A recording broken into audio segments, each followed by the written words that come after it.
घोडबंदर येथील गायमुख घाट रस्त्यावर मोठ्या प्रमाणात खड्डे पडले असून या ठिकाणी गेल्या 6 महिन्यात 15 ते 16 जणांना जीव गमवावा लागला असल्याची धक्कादायक बाब मनसे नेते अविनाश जाधव यांनी समोर आणली आहे। गेल्या 9 वर्षापासून या रस्त्याची अशीच परिस्थिती आहे। येत्या दिवसात खड्डे बुजवा अन्यथा अधिकाऱ्यांना खड्ड्यात गाडू अशा शब्दात अविनाश जाधव यांनी अधिकाऱ्यांना इशारा दिला आहे। घोडबंदर गायमुख घाट रस्त्याची दुरावस्था झाली असून या रस्त्यावर मोठ्या प्रमाणात खड्डे पडले आहे। काही दिवसांपूर्वी या मार्गावर एका 22 वर्षीय तरुणीला अपघातात आपला जीव गमवावा लागला होता। गेल्या 9 वर्षापासून या रस्त्याची अशीच परिस्थिती आहे। या संदर्भात मनसे नेते अविनाश जाधव यांनी सार्वजनिक बांधकाम विभागाच्या अधिकाऱ्यांची कार्यालयात भेट घेऊन त्यांना जाब विचारला। खड्डे बुजवा अन्यथा अधिकाऱ्यांना खड्ड्यात गाडू असा सूचक इशारा जाधव यांनी अधिकाऱ्यांना दिला। ठाणे शहरात उपमुख्यमंत्री एकनाथ शिंदे, परिवहन मंत्री प्रताप सरनाईक लाभलेले असतानाही ठाणेकरांची या त्रासातून सुटका होत नाही, हे दुर्भाग्य आहे। उपमुख्यमंत्री एकनाथ शिंदे यांच्या आदेशाला अधिकारी केराची टोपली दाखवत आहेत, अशी टीका देखील जाधव यांनी यावेळी केली। परिवहन मंत्री प्रताप सरनाईक गेले 10-15 वर्ष या मतदारसंघाचे आमदार आहेत। त्यांना एवढ्या वर्षात गायमुख घाटातील रस्त्यांवरील खड्डे बुजवता आले नाही। राजकीय नेते केवळ आश्वासन देतात, पण त्याचे पुढे काही होत नसल्याचा आरोप देखील जाधव यांनी केला। मी गेल्या 9 वर्षापासून मनसेचा पालघर जिल्हाध्यक्ष म्हणून कार्यरत आहे, त्यामुळे कामानिमित्त वसई विरारला जात असतो। वसई विरार किंवा मीरा भाईंदरहून रात्रीच्या वेळी ठाण्यात परतताना घोडबंदर मार्गावरून ठाणे शहरात यायला 2 ते 2.5 तास लागतात। मोठमोठ्या कंटेनरनी वाहतूक, त्यात खड्डे, यामुळे जीव मुठीत घेऊन प्रवास करावा लागतो। ही आजची गोष्ट नाही, तर गेले अनेक वर्षापासून अशीच परिस्थिती सुरू असल्याची टीका मनसे नेते अविनाश जाधव यांनी केली आहे। मी आज घोडबंदर रोडचा जो घाट आहे आणि रेतीबंदर घाट परिसर आहे, त्या परिसरामध्ये आज प्रचंड खड्डे आहेत। तो मूळचा रस्ता जो आहे तो जड वाहनांचा आहे आणि तुम्ही जर कधीही त्या रोडने आलात तर जीव मुठीत घेऊन यावं लागतं। आणि तिथले जे रस्ते आहेत त्या रस्त्याला मोठे मोठे खड्डे आहेत। म्हणजे त्या घाटातल्या रस्त्याला कधी कुठला ट्रक कुठल्या ट्रकवर पलटी मारेल आणि कुठली गाडी त्या ट्रक खाली जाईल त्याचा काहीही भरोसा नाही। मागची 9 वर्ष मी वसई विरार पालघरचा मनसेचा जिल्हाध्यक्ष म्हणून काम पाहतो। 9 वर्षापासून त्या रस्त्याची परिस्थिती तसेच आहे। इथले राजकीय नेते फक्त 3000 कोटी 5000 कोटी डाळ फक्त आकडे फेकतात, बरोबर। ऍक्च्युअल तिथली परिस्थिती मागच्या 8-9 वर्षापासून तीच आहे, त्यात कुठल्याच प्रकारचा बदल झालेला नाही। त्या रस्त्याला आतापर्यंत मागच्या 6 महिन्यात 16 ते 17 लोकांचा जीव गेलाय। गेल्या महिन्यामध्ये एका 22 वर्ष तरुणीचा जीव देखील तिथे गेलेला आहे। जर एवढं होत असून आपल्या राजकीय नेत्यांना जर हे दिसत नसेल आणि फक्त मोठ्या मोठ्या बाता करण्यात ते लागू राहणार असतील तर मला असं वाटतं मग करायचं काय। आज 5-6 मंत्री आहेत ठाण्यामध्ये, म्हणजे ते म्हणतात वन खातं परवानगी देत नाही, तर वन खात्याचे मंत्री कोण आहेत? गणेश नाईक साहेब आहेत। ठाण्याला उपमुख्यमंत्री आहेत, ठाण्याला परिवहन मंत्री आहेत। त्या भागाला लागून असलेले सगळे खात्याचे मंत्री आमच्या ठाण्यात राहतात आणि तरी जर ठाण्याला आज या त्रासातनं जावं लागत असेल, तुम्ही भिवंडीला गेलात तर तो भिवंडीचं काम सुरू चालू आहे, तुम्ही या वसई रोडला गेलात तर तिथली परिस्थिती खराब आहे। एवढ्या वर्षाच्या त्या परिश्रमानंतर आम्ही आता कुठेतरी त्या कोपरी ब्रिजच्या जाचातनं सुटलेलं आहे। हे सगळं पाहता बरोबर इथले नेते फक्त आकडे फेकतात, काम त्यांच्या मतदारसंघांमध्ये कामं झालेली नाहीयेत। घोडबंदर रस्ता हा 9 वर्ष मी पाहतोय आहे त्या परिस्थितीत आहे आणि जर संपूर्ण सरकार तुमचं होतं, 2.5 वर्षापूर्वी मुख्यमंत्री तुमचे होते आणि तरी जर ठाणा हा या सगळ्या ट्रॅफिकच्या जाचातनं जाणार नसेल, तरुणींना स्वतःचा जीव गमवावा लागत असेल, तर यांचं राजकारण ढकला। 500 कोटी 1000 कोटी 3000 कोटी 5000 कोटी घरात ठेवा, पण लोकांचा जीव तर जाऊन देऊ नका।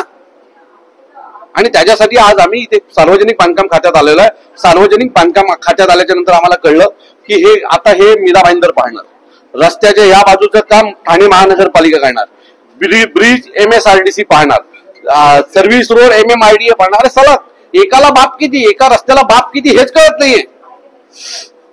म्हणजे कुठे जायचं तर रस्ता पहिला जाऊन मोजायचा की मीरा भाईंदरला जायचं की ठाणे महानगरपालिकेत जायचं, MMIDA जायचं की MSRDC मध्ये जायचं, ही सार्वजनिक बांधकाम हे लोकांना पहिलं शोधावं लागतं। कोणा कुठल्या खात्यात जाऊन तक्रार करायला हे शोधावं लागतं। आणि मागच्या वेळेला ठाण्याच्या उपमुख्यमंत्र्यांनी सांगितलं होतं की काम करताना खातं बघू नका, काम करा।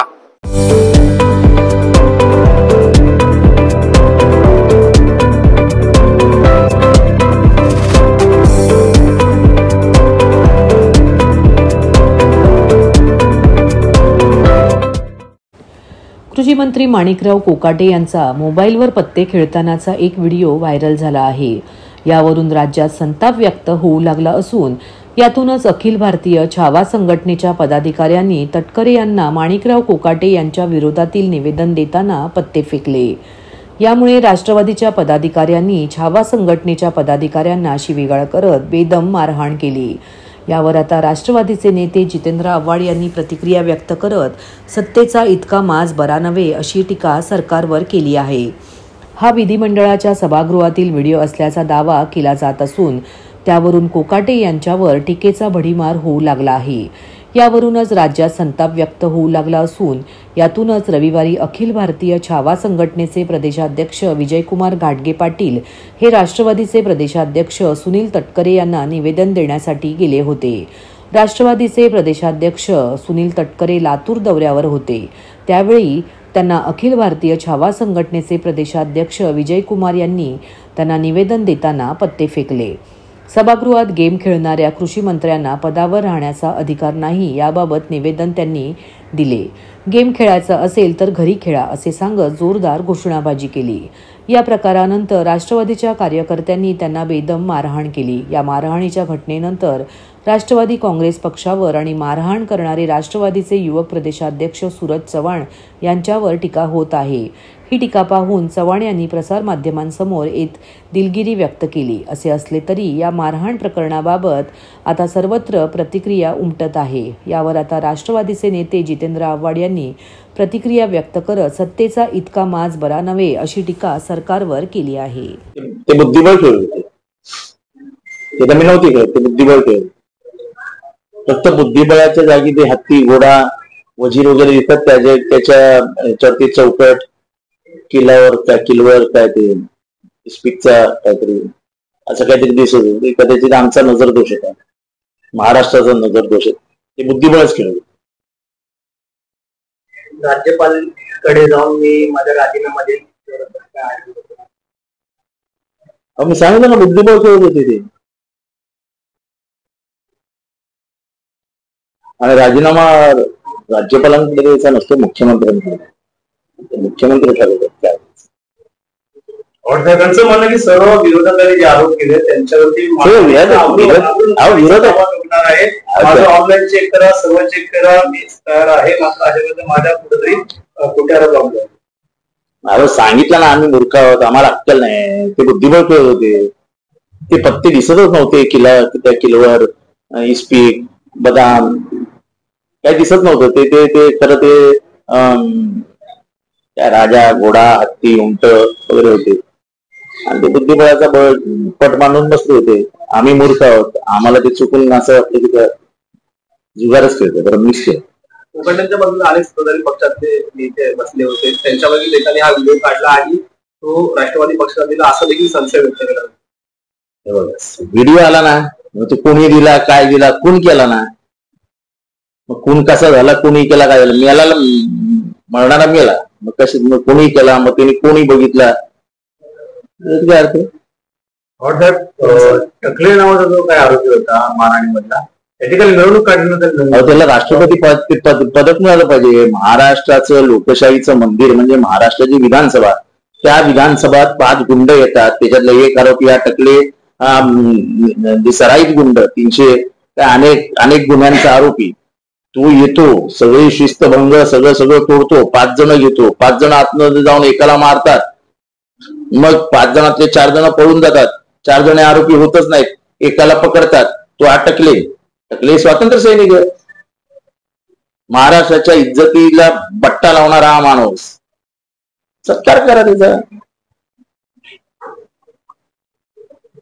अशा ते बट्टा लावणाऱ्या घटना उल्हासनगरमध्ये घडल्या होती. एक आरोपी होता रेप केस मधला. तो बाहेर आल्यानंतर त्याच्या 3 मित्रांसमोर त्याच्या मुलीच्या घराच्या बाहेर फटाके वाजवले, ढोल वाजवला. कायदा व्यवस्था आहे की नाही, काय वाटतं? काय आपल्या महाराष्ट्राची एकदम प्रगती चालू आहे, विकासाकडे झुकतोय महाराष्ट्र. कोण जुगार खेळतोय, कोण हॉटेलवाल्याला मारतय, कोण विधिमंडळात घुसून मारतय. चांगलं चालू आहे. कोणी अन्नाला फोन आया बहिणींवरून शिव्या देत आहे. नागरिकांना आवाहन करण्यात येत आहे की सध्या डासांमार्फत पसरणाऱ्या डेंग्यू या आजाराचा प्रसार रोखण्यासाठी प्रत्येकाने पुढील प्रमाणे कार्यवाही करावी. डेंग्यू आजार एडिस इजिप्ती हा डास चावल्याने होतो. या डासांची पैदास साचलेल्या किंवा साचवलेल्या स्वच्छ पाण्यामध्ये होते. 8 दिवसांपेक्षा जास्त दिवस पाणी उघडे व साचून राहिल्यास त्यात डास अंडी घालतात. अंड्यांच्या अळ्या तयार होऊन पुढे डास तयार होतात. यासाठी आपल्या घरातील पाणी साठे उदाहरणार्थ बॅरल्स, पिंपे, टाक्या, हौद, रांजणे इत्यादी दर आठवड्याला रिकामे करून घासून पुसून कोरडे करून पुन्हा भरावे. 1 दिवस कोरडा दिवस म्हणून पाळावा. पाणी साठ्यांना घट्ट झाकणे बसवावीत किंवा जुनी साडी, चादर, धोतर यांनी बांधून झाकून ठेवावीत, म्हणजे डास त्यात जाऊन अंडी घालणार नाहीत.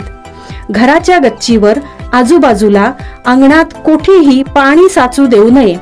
भंगार सामान उघड्यावर टाकू नये. उदाहरणार्थ टायर्स, प्लास्टिक सामान, कुंड्या, टाकाऊ वस्तू इत्यादी. अशा सामानात पावसाचे पाणी साठून त्यात डेंग्यूच्या डासांची पैदास होते. घरातील कूलर्स, फ्रीजच्या पाठीमागील ट्रे हे देखील वेळोवेळी कोरडे करावेत.